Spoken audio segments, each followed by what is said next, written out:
Hello friends, इस video में हम प्रीवियस ईयर रेट्रोसिंथेटिक एनालिसिस को डिस्कस करना स्टार्ट करेंगे और कुछ क्षेत्रा यूनिवर्सिटी के जो प्रीवियस ईयर क्वेश्चन पेपर है उनके सभी रेट्रोसिंथेटिक एनालिसिस को हम कंप्लीट करने की कोशिश करेंगे। ये सारी रेट्रोसिंथेटिक एनालिसिस वारन की एक बुक आती है, स्टॉक वारन, उसके अंदर अवेलेबल रहते हैं, पर फिर भी हम इनको डिस्कस कर लेते हैं। सबसे पहला है हमारे पास रेट्रोसिंथेटिक एनालिसिस ऑफ बेंजोसियान।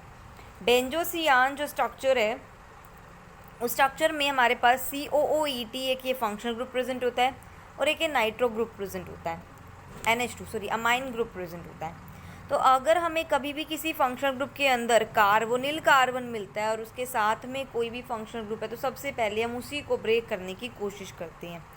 तो हम यहाँ पे क्या करेंगे, सबसे पहले ये कार्बोनिल कार्बन के साथ वाले कार्बन को ब्रेक करने की कोशिश करेंगे। फिर उसके बाद हमारे पास क्या आ जाएगा, यहाँ पे देखो हमारे पास रहेगा क्या, C, यहाँ पे जो है वो C डबल बॉन्ड O आएगा और नेगेटिव चार्ज आएगा और प्लस में क्या आ जाएगा OET, ठीक है ना, OET यहाँ पे सॉरी पॉजिटिव चार्ज आएगा और यहाँ पे नेगेटिव, कार्बोनिल कार्बन के कार्बन पर नेगेटिव पॉजिटिव चार्ज होता है और ऑक्सीजन पर नेगेटिव चार्ज होता है। तो इसको काउंटर ऑन करने के लिए हम क्या करेंगे, इसके साथ H लगा देंगे और इसके साथ क्या लगाएंगे, हम OH लगा देंगे। तो ये हो जाएगा COOH और वो कौन हो जाएगा, ठीक है। तो यहाँ पे COH ग्रुप आ जाएगा। अब जैसे ही COH ग्रुप आया तो हमें पता है ये क्या है, मेटा डायरेक्टिंग ग्रुप है और ये हमारा क्या है, ऑर्थो पैरा डायरेक्टिंग ग्रुप है। लेकिन हमारे पास NH2 कभी भी हम नहीं लगा सकते, ना तो हम NH2 लगा सकते हैं, डायरेक्ट नहीं लगा पाएंगे। तो हम क्या करेंगे, इसका FGI फंक्शनल ग्रुप इंटरकन्वर्जन करेंगे। हमें मान के चलेंगे कि नाइट्रो लगाया था हमने, अमाइन नहीं लगाया था, मतलब क्या करेंगे, NH2 से हम क्या करेंगे, NO2 में कन्वर्जन लगा देंगे। देखो ये ना कन्वर्जन उल्टी कन्वर्जन चलती है। उल्टी कन्वर्जन का क्या मतलब है, उल्टी कन्वर्जन का मतलब है कि कन्वर्जन ये नहीं थी कि हमने क्या करा था, अमाइन से नाइट्रो बनाया था, नहीं, हमने नाइट्रो से अमाइन बनाया हुआ है, मतलब हम उसे उल्टा पढ़ेंगे। रेट्रो है ना, ये रिवर्स ऑर्डर हम इसको ब्रेक कर रहे हैं। अच्छा, और क्या क्या पॉसिबिलिटीज़ हैं, अब देखो ये नाइट्रो ग्रुप तो चलो ठीक है। अब यहाँ पे जो COH ग्रुप है, अगर मान लो मैं इसको हटा देती हूँ, अगर मैं इसको हटा दूँ डायरेक्ट, तो होगा क्या, जब मैं इसे दोबारा जोड़ने की कोशिश करूँगी ना बेंजोइक एसिड के ऊपर, तो बेंजोइक एसिड में नाइट्रो नहीं आएगा पैरा पोजिशन पे, मेटा पोजिशन पे आएगा। इसका मतलब क्या है कि हमारा ये वाला जो ग्रुप है हमारा मेटा डायरेक्टिंग ग्रुप है। तो इसको हम ठीक करने के लिए हम क्या करेंगे, इसको हम क्या करेंगे, पहले मतलब इसको हम क्या करेंगे, CH3 में कन्वर्ट करेंगे। और हमें पता है CH3 के अंदर अगर हम KMnO4 डालते हैं तो वो COH में कन्वर्ट हो जाता है, ठीक है। तो CH3 में कन्वर्ट हो गया, फिर हम नाइट्रो ग्रुप का ब्रेकेज लगा देंगे और नाइट्रो ग्रुप को ब्रेकेज करके यहाँ पे टोलिन में कन्वर्ट कर देंगे। फाइनली हमें जो रेट्रोसिंथेटिक एनालिसिस होती है वो स्टॉप किस पॉइंट पे करनी पड़ती है, ऐसे किसी मॉलिक्यूल पे हमें स्टॉप करनी है, ऐसे किसी कंपाउंड पे हमें स्टॉप करनी है जो कि ईजिली अवेलेबल होता है लैब में, जैसे टोलिन ईजिली अवेलेबल हो जाता है। एक बार इसकी रेट्रो फिर से देखते हैं। हमारे पास बेंजोसियान के अंदर दो फंक्शनल ग्रुप प्रेजेंट होते हैं, एक तो हमारा एस्टर ग्रुप है और एक हमारा अमाइनो ग्रुप है। एस्टर ग्रुप को हम क्या करते हैं, कार्बोक्सिलिक ग्रुप से अवेलेबल होता है, तो हम इसे क्या करेंगे, कार्बोनिल के OET को हटा देंगे और यहाँ पे OH आ जाएगा। इधर से अगर हम बात करें, COH मेटा डायरेक्टिंग ग्रुप होता है और वहाँ पे NH2 नहीं आ सकता अगर हम इसको रिप्लेस करते हैं, और वैसे भी NH2 हम नहीं लगा सकते। NH2 कैसे आता है, NH2 आता है नाइट्रो से, और नाइट्रो जो है उसका हम रिडक्शन करते हैं ना, तो NH2 से NO2 हो जाता है, NO2 से NH2 हो जाता है, रिडक्शन करने से भी सिंथेसिस में देखेंगे। तो यहाँ पे क्या हुआ, ये कार्बोनिल जो था वो क्या था, मेटा डायरेक्टिंग ग्रुप था। अगर हम मान लो इसको डायरेक्ट यहाँ से हटा देते हैं, इस ग्रुप को हम डायरेक्ट हटा देते हैं, तो इसका मतलब क्या है कि अगर हम दोबारा इसको लगाना चाहेंगे बेंजोइक एसिड पे तो ये नहीं लगेगा, क्योंकि ये कौन है हमारा, ये बेंजोइक एसिड हमारा ऑर्थो पैरा डायरेक्टिंग ग्रुप नहीं है, मेटा डायरेक्टिंग ग्रुप है। तो हमें इसमें क्या करना पड़ा, तो हमने इसको पहले तो इसे एक ऑर्थो पैरा डायरेक्टिंग ग्रुप में चेंज करेंगे। तो हमें पता है कि COH ग्रुप कैसे मिलता है, CH3 जो होता है हमारा एल्किल जो होता है उसका अगर हम ऑक्सीडेशन करते हैं KMnO4 से तो वो COH में कन्वर्ट हो जाता है। तो यहाँ से हमने पहले COH में कन्वर्ट किया, अब इसको हटाया क्योंकि हमें पता है CH3 कैसा होता है, ये ऑर्थो पैरा डायरेक्टिंग ग्रुप होता है। जैसे ही ऑर्थो पैरा डायरेक्टिंग ग्रुप हो गया तो फिर हम क्या कर सकते हैं, इसको कर सकते हैं। तो आप इसको जब प्रैक्टिस करोगे तो आप हर जगह से ब्रेक करके कोशिश करना, फिर देखना एनालिसिस कहाँ से सही बैठती है। देखो अब ऐसे सिंथेसिस चेक करो, उसे आपको समझ आएगा। सिंथेसिस में टोलिन पे आपने ख़त्म किया है, टोलिन पे जैसे आप नाइट्रेशन करोगे तो ऑर्थो पैरा दो प्रोडक्ट्स बनेंगे और पैरा वाला ज़्यादा स्टेबल होता है, तो नाइट्रो ग्रुप जो है NO2 पैरा प्रोडक्ट आ जाएगा, पैरा पोजीशन पे आ जाएगा। नाइट्रेशन जब भी हम करते हैं तो हम क्या करते हैं, HNO3 लगाते हैं H2SO4 की प्रेजेंस में। अब नेक्स्ट स्टेप में क्या था, CH3 को COH में कन्वर्ट करना है। जब भी बेंजीन के साथ कोई साइड चेन लगती है, उस पूरी साइड चेन को अगर हमें COH में कन्वर्ट करना है तो हम KMNO4 लगाते हैं। KMNO4 डालोगे, CH3 COH में कन्वर्ट हो जाएगा। अभी जो नाइट्रो है, हमें नाइट्रो नहीं चाहिए, हमें तो अमाइन चाहिए, तो हम क्या करेंगे, नाइट्रो का रिडक्शन करेंगे। रिडक्शन आप किसी भी मेथड से कर सकते हो। फिलहाल हमने क्या किया है, hydrogenation in the presence of metal, मतलब निकल, पैलेडियम, प्लैटिनम की प्रेजेंस में अगर हम हाइड्रोजनेशन करते हैं तो वो रिडक्शन हो जाता है। नेक्स्ट क्या किया हमने, नेक्स्ट हमने क्या करा, एसिड बेस रिएक्शन करवाई है, एस्टेरिफिकेशन करवाई है। तो COH और ETOH मतलब इथेनॉल से इंटरेक्शन करवाई है एसिड की प्रेजेंस में, तो हमारे पास बेंजोसियान की फॉर्मेशन हो जाएगी। ठीक है, ये इस तरह से हम कर सकते हैं। नेक्स्ट अगर आप बात करते हो इसकी रेट्रोसिंथेटिक एनालिसिस कैसे रहेगी, तो आप ये देखो, इसके अंदर देखो, एक ये, दो, तीन और ये चार है। ठीक है, अब हमें ये पता है कि अगर बेंजीन के पैरा पोजीशन पे एक तरफ OH लगता है और एक तरफ CH3 लगता है, तो उसको हम पैराक्रीसोल बोलते हैं, जो कि लैब में इजीली अवेलेबल होता है। अगर हम इस ग्रुप को हटाना चाहते हैं तो अभी एक बात देखो, OH ग्रुप कैसा होता है, ऑर्थो पैरा डायरेक्टिंग ग्रुप होता है। ठीक है, और ये वाला जो है हमारा कैसा होता है, पैरा डायरेक्टिंग होता है। ये भी ऑर्थो पैरा डायरेक्टिंग है, ये भी ऑर्थो पैरा डायरेक्टिंग है। तो अब हमें किस चीज़ को देखना है, अब हमें देखना है कि इसकी प्रायोरिटी ज़्यादा है या फिर CH3 की प्रायोरिटी ज़्यादा है। क्योंकि अगर CH3 की प्रायोरिटी ज़्यादा होगी तो CH3 के पैरा पोजीशन तो एक दूसरे के ब्लॉक कर रखी है, तो ऑर्थो पोजीशन बच रही है एक दूसरे के रिस्पेक्ट में। अगर CH3 ज़्यादा इफेक्टिव होता तो यहाँ पे आता पैर इसके ऑर्थो पोजीशंस पे, यहाँ पे और यहाँ पे। लेकिन फिलहाल क्या है, यहाँ पे OH ग्रुप जो है वो ज़्यादा इफेक्टिव है, ज़्यादा ortho para directing group show करता है।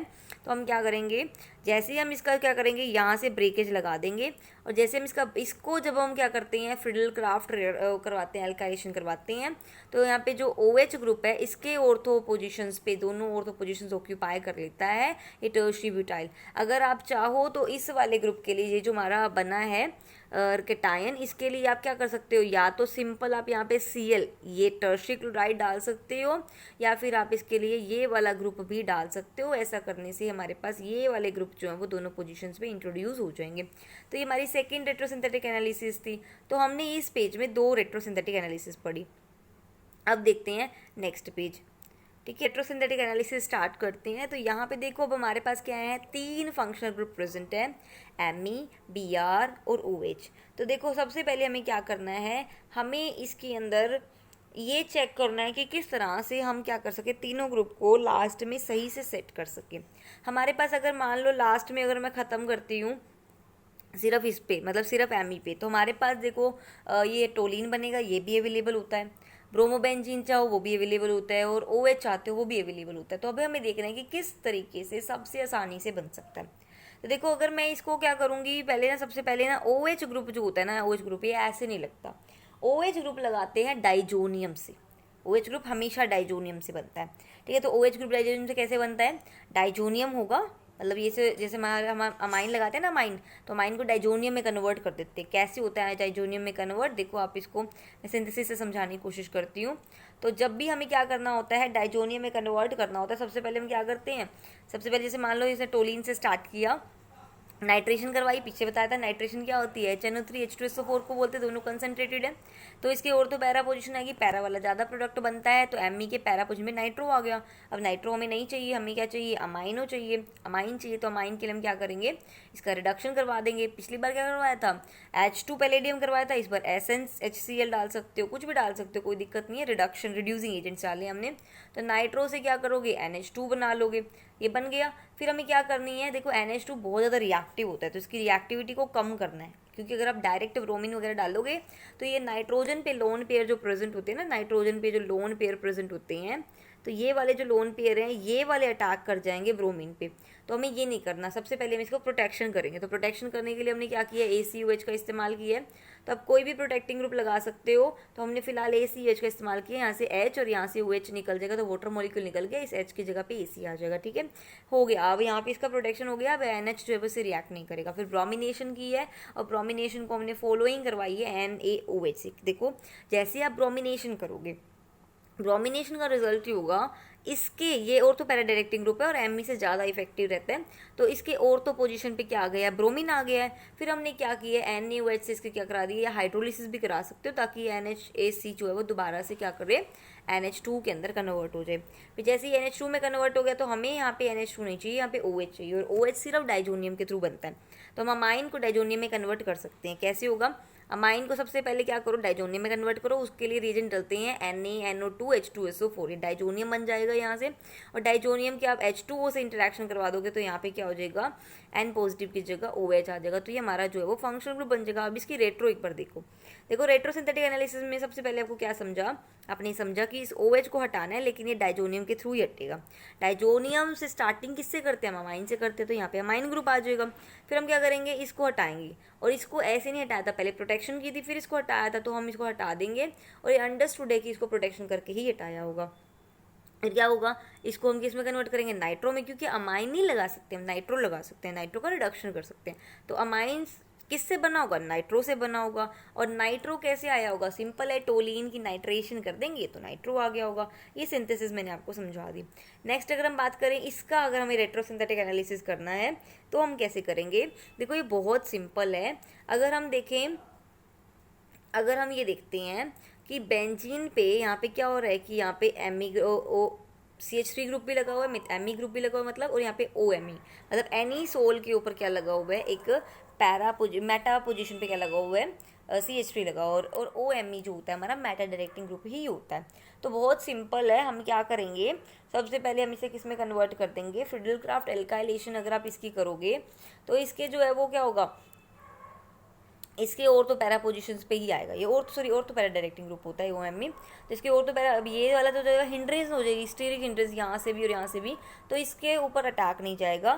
तो ये वाला जो ग्रुप है, ये वाला अटैक करेगा। तो हम क्या कर रहे हैं, सबसे पहले फ्रिडल-क्राफ्ट एल्काइलेशन कराएंगे, मतलब इससे ये बनाना है। अगर हमें इससे ये बनाना है तो हमें फ्रिडल-क्राफ्ट एल्काइलेशन करनी होती है। तो हम क्या करेंगे, इसको यहाँ से ब्रेक कर देंगे। अब जैसे ही ब्रेक किया तो OMe भी कैसे बना होगा, तो ये OH से बना होगा। और अभी बताया था OH और CH3 होती हैं, तो ये कौन है, क्रीसोल है।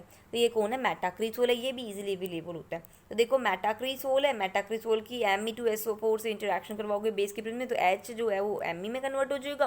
फिर टर्शियरी ब्यूटाइल क्लोराइड और AlCl3 से interaction, this is Friedel-craft alkylation reaction. Friedel-craft जो होती है वो लेविस एसिड की प्रेजेंस में होती है, तो इसलिए AlCl3 लिखना, BCl3 लिखना, ये वाले हमें कंपाउंड लिखने पड़ते हैं। FeCl3 लिख सकते हो, यहाँ पे कोई दिक्कत नहीं है। बाकी हमारा जो ग्रुप है टर्शियरी ब्यूटाइल क्लोराइड है, वो इसके क्या आ जाएगा, ऑर्थो पोजीशंस पे आ जाएगा। तो ये हमारे पास रही रेट्रोसिंथेटिक 4।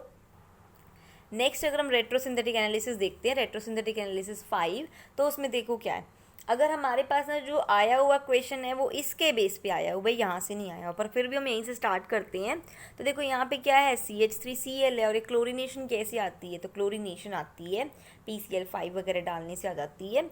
तो फिलहाल देखो यहाँ पे हम FGI करेंगे तो CH3Cl को हम CH3 में कन्वर्ट करेंगे। और CH3 कैसा होता है, ऑर्थो पैरा डायरेक्टिंग ग्रुप होता है, तो हम यहाँ से क्लोरीनेशन इजीली ब्रेक कर सकते हैं। तो हमारा जो है वो टोलिन की अगर आप क्लोरीनेशन करोगे तो पैरा पोजीशन पे जाएगा। और फिर अगर आप इसकी FGI कराना चाहो, फंक्शन ग्रुप इंटर कन्वर्जन अभी बताती हूँ कैसे होती है, तो इसका आप करवा सकते हो। देखो यहाँ पे आपने टोलिन लिया, उसकी क्लोरीनेशन करवाई, FeCl3 से ब्रेज में करवा सकते हो, लेविस एसिड है। तो यहाँ पे क्या होगा, क्लोरीनेशन आ गया पैरा पोजीशन पे। अब हमें क्या चाहिए, इसकी जगह पे हमें CH3 नहीं चाहिए, CCl3 चाहिए, तो हम क्लोरीनेशन करवाएंगे PCl5 की प्रेजेंस में। ये हो गया। अब हमें अगर मान लो इसको फिर से F में कन्वर्ट करना हो, तो देखो Cl को F में कन्वर्ट करने के लिए आप SbF5 डाल सकते हो। SbF5 डालते ही जितने भी क्लोरीन थे, मतलब जो कार्बन से ऐसे डायरेक्ट है, तो वो CF3 में कन्वर्जन हो जाएगी। ठीक है, तो ये हो गया। नेक्स्ट रेट्रोसिंथेटिक एनालिसिस 6, ये भी बहुत बार आई हुई है। देखो अब इसको हम कैसे करेंगे, तो इस रेट्रोसिंथेटिक एनालिसिस में मुझे सिर्फ एक बाइफिनाइल स्ट्रक्चर दिख रहा है। बाइफिनाइल स्ट्रक्चर से हम इसे बना सकते हैं। तो COH ग्रुप कैसे आया होगा, COH ग्रुप जो है वो, ये तो देखो CH3 होता है ना, CH3 उससे भी आता है, क्योंकि हमने पढ़ा है CH3 की अगर हम KMnO4 से इंटरेक्शन करवाते हैं तो COH में कन्वर्जन हो जाती है। तो फिलहाल हम क्या कर रहे हैं, हम इसे OH में कन्वर्ट करने की कोशिश करेंगे। ठीक है, आप इसे डाइजोनियम के थ्रू भी ले जा सकते हो, जैसे आपका मन करे वैसे ले जा सकते हो। ठीक है, फिलहाल हम इसको जो है वो अभी दिखाएंगे मैं आपको इस सिंथेसिस के टाइम पे फिलहाल FGI पे ध्यान दो कि भाई हम इसको क्या है COH से OH में कन्वर्ट लगाएंगे। अब जो OH है कोई दूसरा न्यूक्लियोफाइल लगा सकते हो जो कि मतलब जिसे इजीली हम कन्वर्ट कर सकते हैं। तो न्यूक्लियोफाइल आया तो यहाँ से आप इसको क्लोरीनेशन को ब्रेक करो। जैसे ही अगर आप क्लोरीन को ब्रेक करोगे तो न्यूक्लियोफाइल जो है वो ऐसा लगाना जो ऑर्थो पैरा डायरेक्टिंग हो, तो वहाँ से ऑर्थो पैरा डायरेक्टिंग ग्रुप से क्या हो जाएगा, क्या हो सकता है मतलब उसमें ऑर्थो पैरा डायरेक्टिंग हो तो ऑर्थो पोजीशन पे जाके क्लोरीन लगेगी। तो यहाँ पे जो न्यूक्लियोफाइल हमने लगाया हुआ है मान लो हमने NH2 ही लगाया। अब NH2 तो बनता नहीं है, किससे बनता है, NO2 मिलता है हमें, तो NO2 से हम NH2 बना सकते हैं। तो ये हमें कैसे मिला होगा, ये नाइट्रेशन करके मिला होगा। तो बहुत सिंपल है, बायोफिनाइल से नाइट्रेशन करोगे NO2 आ जाएगा, NO2 की क्या करोगे रिडक्शन करोगे NH2 आ जाएगा। NH2 कैसा होता है, ऑर्थो पैरा डायरेक्टिंग ग्रुप होता है, क्लोरीनेशन करोगे तो क्लोरीन आ जाएगा ऑर्थो पोजीशन पे, पैरा तो ब्लॉक है। फिर क्या करोगे आप इसको NH2 को डाइजोनियम के थ्रू OH में कन्वर्ट कर सकते हो। कैसे बताया था अभी, NH2 को डाइजोनियम में कैसे कन्वर्ट करोगे, NaNO2 + HCl करोगे, डाइजोनियम हो जाएगा, डाइजोनियम में पानी डालोगे तो हमारा OH कन्वर्जन हो जाएगी। फिर OH को COH में कन्वर्जन लगा सकते हैं। ठीक है, आप देखो इसकी सिंथेसिस आप देख सकते हो। तो सिंथेसिस में देखो सबसे पहले क्या करवा रखी है, नाइट्रेशन करवा रखी है। नाइट्रेशन HNO3 और H2SO4 की प्रेजेंस में करा सकती है, नाइट्रेशन हो गई। फिर हम क्या कराएंगे, रिडक्शन करवाएंगे। रिडक्शन करवाने के बाद प्रोटेक्शन भी करवाइए ताकि एक वन सब्सटीट्यूशन मिले, बाई सब्सटीट्यूट नहीं भूले। अब एक बार क्लोरिनेशन करवाइए, फिर उसके बाद क्या करवाइए, हाइड्रोलिसिस करा दी। हाइड्रोलिसिस का रिजल्ट ये हुआ कि ये जो हमारा प्रोटेक्टिंग ग्रुप था वो डी प्रोटेक्ट हो गया। अब जैसे ये डी प्रोटेक्ट हो गया तो हमने क्या किया, HCl, हमें डाइजोनियम बनाना है ना, NaNO2 + HCl डाला, हमने डाइजोनियम में कन्वर्ट हो गया। डाइजोनियम में कन्वर्ट करके हमने इसे CuCN में कन्वर्ट किया।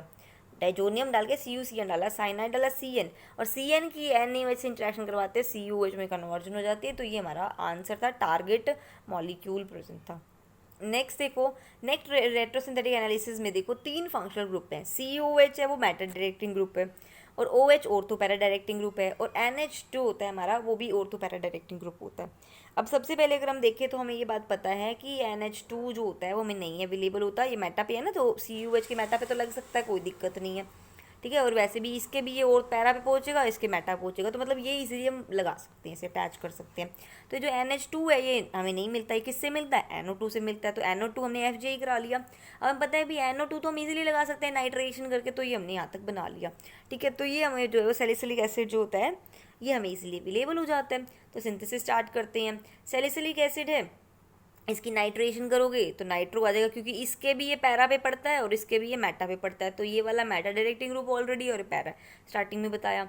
अब यहाँ पे क्या करना है, NO2 को किस में कन्वर्ट करना है, NO2 को NH2 में कन्वर्ट करना है। उसके लिए अब रिडक्शन लगाएंगे। अब रिडक्शन लगाने के बाद NH2 में तो कन्वर्ट हो गया, लेकिन NH2 ज़्यादा प्रोटेक्टिव, मतलब वो ज़्यादा अटैकिंग नेचर का होता है, इसे प्रोटेक्ट करना पड़ेगा। तो इस बार पहले हमने ACOH से प्रोटेक्ट किया था, इस बार हमने AC2O से प्रोटेक्ट किया। ACO क्या होता है, एनहाइड्रस, ऐसे वाला जो स्ट्रक्चर होता है इसको हम AC2O बोलते हैं। ठीक है, इससे हम प्रोटेक्शन कर सकते हैं। ठीक है, प्रोटेक्टिंग डी प्रोटेक्टिंग आएगा हमारा, उसमें भी हम पढ़ेंगे, इसको यूनिट 3 का पार्ट रहेगा। अब इसके बाद क्या करेंगे, हम इसकी नाइट्रेशन करेंगे। अब जैसे ही हमने क्या किया है, HNO3 डाला है, यहाँ पे डमी ग्रुप लिया। तो डमी ग्रुप वो होता है जिसकी हेल्प से पहले उसे इंट्रोड्यूस करते हैं फिर उसे हटा देते हैं। ठीक है, तो यहाँ पे मैंने आया NH2 आया, NH2 आया जैसे ही, ठीक है, तो हमने क्या किया, नाइट्रेशन करी दोबारा से, तो एक ही मतलब हमारे पास बच रहा था। तो हमने इसका, अब ये वाला ज़्यादा अटैक हुआ है ना, अच्छा है, तो इसके जो है वो हमने क्या किया, यहाँ तो हिंड्रेंस बहुत ज़्यादा है, तो यहाँ पे इसका जो है वो अटैक करवा दिया। फिर हमने क्या किया, डाइजोनियम के थ्रू इसको H में कन्वर्ट कर दिया। देखो पहले डाइजोनियम में कन्वर्ट किया, फिर ETOH से कन्वर्जन कराओगे तो ये जो H था ना, ये मतलब यहाँ पे जो भी था डाइजोनियम में N2 जो था डाइजोनियम था, वो E2H डालोगे तो वो क्या हो जाएगा, H बन जाएगा, सिंपल। ठीक है, फिर इसकी क्या कराएंगे, रिडक्शन करवा दोगे। इस बार FeOH ट्वाइस से करा दिया, आप रानी निकल डाल सकते हो, कोई दिक्कत नहीं है, NH2 में कन्वर्जन हो जाएगा। तो एक बार तो हमने क्या किया था, नाइट्रेशन लगा के पहले ग्रुप बनाया, फिर उसको हमने हटा दिया। इस तरह से हमने इसकी रेट्रोसिंथेटिक एनालिसिस की है।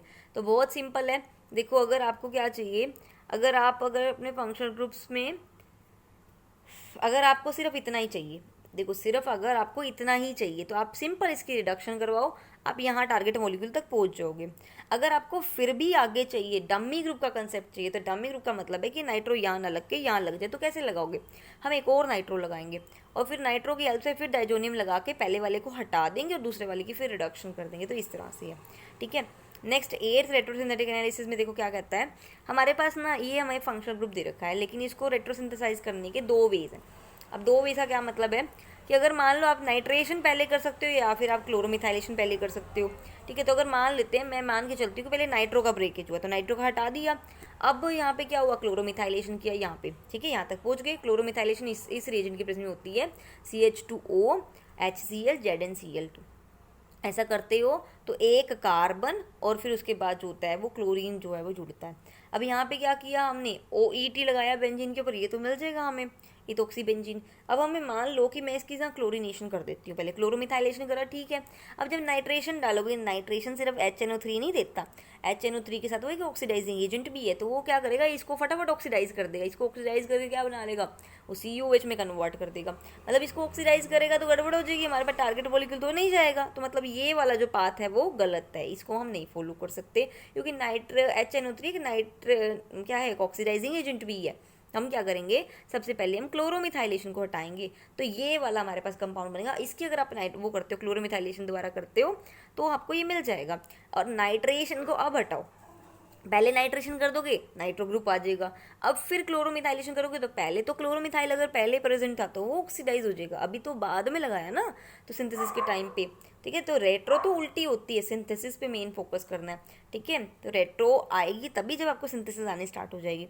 OET है, NH3 आया तो यहाँ पे नाइट्रेशन हो गई, फिर उसके बाद आपने क्लोरोमिथाइलेशन के रीजन डाले CH2O HCl ZnCl2, तो यहाँ पे हमारे पास क्या आ गया, यहाँ पे हमारे पास क्या हो गया, ये इंट्रोड्यूस हो गया हमारे पास CH2Cl, ठीक है। तो ये हमारे पास इंट्रोडक्शन हो जाएगी, तो हमारे टारगेट मॉलिक्यूल की फॉर्मेशन हो जाएगी। नेक्स्ट 9th रेट्रोसिंथेटिक एनालिसिस हमारे पास क्या है, बेंजीन के एक तरफ SBU लगा हुआ है, एक तरफ PH लगा हुआ है और एक तरफ जो है वो SH है। तो हमें क्या किया है, सबसे पहले हम SH को हटाने की कोशिश करेंगे। SH को जैसे ही हटाओगे तो यहाँ पे आप क्या लगा सकते हो, क्लोरीन लगा सकते हो। SH हटाएगा मतलब क्या है, यहाँ पे भाई H2S से आया होगा, ये मान के चलते हैं H2S से आया होगा, और ये क्लोरीन था तो HCl, एसिड बेस रिएक्शन बहुत फास्ट होती है तो वो हुई होगी यहाँ पे, ठीक है। अब हमने क्या किया, Cl को ब्रेक कर दिया, OH में ले आई, फिर हमने क्या कराना है, FGI कराना है। FGI कराओगे तो क्या हो जाएगा, यहाँ पे FGI कराओगे तो आप क्या करा सकते हो, इसको रिडक्शन, देखो हम रिडक्शन क्यों बोल रहे हैं, इसको हम तो उल्टा पढ़ रहे हैं ना, कार्बोनिल को OH में कन्वर्जन है तो FGI लिखो सिंपल की रिडक्शन हुआ है, और यहाँ पे ये BUS रहेगा, SBU रहेगा, बाय मिस्टेक इसमें छूट गया, ठीक है। तो ये आ जाएगा, फिर उसके बाद हम क्या करेंगे, बिल्कुल इसको जो है वो हटा देंगे, क्योंकि हमें पता है ये फ्रिडलक्राफ्ट A साइलेशन से लग जाएगा ये ग्रुप, ठीक है। COR जो होता है वो हमारा फ्रिडलक्राफ्ट A साइलेशन से साइल ग्रुप लग जाता है। फिर क्या करेंगे, BUS का जो है इसको हटाएंगे और इसे SH में कन्वर्ट करेंगे, ठीक है। तो ये हमारे पास रहेगा। अब इसकी सिंथेसिस देखो, बेंजीन पे SH है, थायूरिया बेसिस पे जैसे थायो है ना, तो यहाँ पे क्या किया हमने, सबसे पहले H को हटाया, HCl बनाया और यहाँ पे ब्यूटाइल ग्रुप इंट्रोड्यूस करवाया। अब ब्यूटाइल ग्रुप इंट्रोड्यूस करवाया, फ्रिडलक्राफ्ट A साइलेशन करा दी। फ्रिडलक्राफ्ट A साइलेशन मतलब क्या है, पैरा पोजीशन पे जो हमारा प्रोडक्ट की फॉर्मेशन हो जाएगी। अब पैरा पोजीशन का प्रोडक्ट लगा दिया, फिर हमने क्या करना है, इसको डबल बॉन्ड कार्बोनिल जो है इसको हमें क्या करना है, पहले अगर आप चाहो तो सिंपल 1 by 1 स्टेप भी कर सकते हो। NaBH4 डालोगे, रिडक्शन हो जाएगा, ये OH में कन्वर्ट हो जाएगा। फिर SOCl2 डाला है तो यहाँ से जो है वो क्लोरीन में कन्वर्ट हो गया। फिर उसके बाद हमने क्या किया है, हमें तो यहाँ पे SH चाहिए था तो थायूरिया डाला, फिर बेस और एसिड की प्रेजेंस में इंटरेक्शन करवाई तो ये SH हो गया। तो आपका टारगेट यही है। अगर आप और आगे जाना चाहते हो, कभी कभी यहाँ तक भी पूछ लेता है, तो आप जो है वो ये रिएजेंट डालकर आगे चल सकते हो। बाकी फिलहाल आपका टारगेट मॉलिक्यूल यही है, तो यहाँ पे कंप्लीट कर सकते हो आप इसको। 10th रेट्रोसिंथेटिक एनालिसिस देखो, 10th में देखो क्या कहता है, 10th में कहता है आपको सबसे पहले ये आपको फंक्शनल ग्रुप सा दे रखा है, तो आप सबसे पहले क्लोरीन को ब्रेक करोगे, OH लगाओगे, फिर उसके बाद जो है वो नाइट्रोजन से कार्बन को ब्रेक करोगे, 1-2 डिस्कनेक्शन हो जाएगी। 1-2 का मतलब क्या है, 1-2 का मतलब है एक फंक्शनल ग्रुप जो है वो इस पोजीशन पे 1 पे और एक जो है वो सेकंड पे है, तो ऐसा हमने डिस्कनेक्शन करवाया है बॉन्ड का जिसमें 1-2 पोजीशन पे फंक्शनल ग्रुप प्रेजेंट है, तो 1-2 डिस्कनेक्शन करवाया, H आ गया। अब कार्बोनिल के साथ मुझे फिर से ऑक्सीजन दिख रहा है, तो यहाँ से मैंने इसको ब्रेक करने की कोशिश की। अब जैसे यहाँ से ब्रेक करने की कोशिश की है तो यहाँ से OH आ गया और ये जो है हमारे पास क्या हो जाएगा, फिर से OH हो जाएगा। फिर NH के साथ जो है वो यहाँ से ब्रेकेज लगा सकते हैं, NH2 आ जाएगा और COH है, ठीक है। फिर उसके बाद हम क्या कर सकते हैं, यहाँ से इसकी सिंथेसिस स्टार्ट कर सकते हैं। तो यहाँ पे क्या हुआ, ortho nitrobenzoic acid, ortho aminobenzoic acid मिला, उसमें अगर एक्सेस में इपोक्साइड अगर आप डालते हो, ठीक है, तो यहाँ पे हमारे पास क्या हो जाएगा, ये हमारा जो है वो रिएजेंट बन जाएगा। फिर हमें क्या करना है, सिंपल OH को जो है वो Cl में लेके आना है, तो हमें पता है अल्कोहल को POCl3 से इंटरेक्शन करवाओगे तो Cl में कन्वर्ट हो जाएगा। तो ये हमने 10 रेट्रोसिंथेटिक एनालिसिस कंप्लीट किए हैं। नेक्स्ट वीडियो में हम और 10 रेट्रोसिंथेटिक एनालिसिस लेके आएंगे। Thank you, see you next video.